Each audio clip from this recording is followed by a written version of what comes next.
Madaling araw sinimula na magbabarkadang ito ang paglalakad ng nakayapak patungo sa Quiapo Church. Si Glency tulak-tulak pa ang kanyang kaibigan naka-wheelchair at di na makalakad. Bahagi na rin daw ito ng kanyang pagsasakripisyo bilang isang deboto. Nagpapanata po ako para po sa papa ko kasi matagal na pong nakakulong. Itong kabarkada nyo, part din siya ng panalangin. Opo. At kung ang maraming deboto buwis buhay ang paraan ng pamamanata, iba ang pamamaraan ni EJ na halos isang dekada ng deboto. Sa gitna ng trastasyon, namigay siya ng tubig sa mga kapwa na mamanata. Pasasalamat lang din po sa mga natatamo namin blessing. Nagkaroon po kami ng anak, tsaka nagkaroon din po kami ng maliit na negosyo.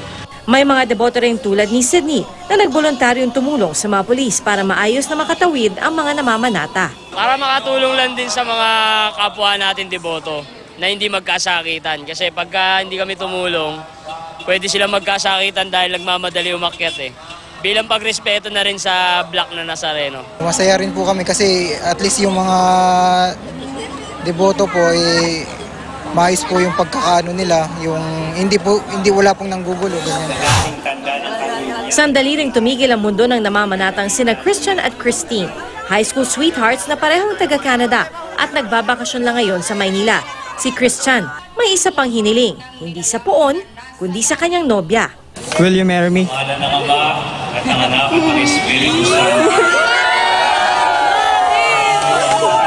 Nagulat po ako. Hindi ko alam na ano. Akala ko sabi niya magpapapicture lang kami. Sana magtagal kami, sana hindi kami umantong sa hiwalayan.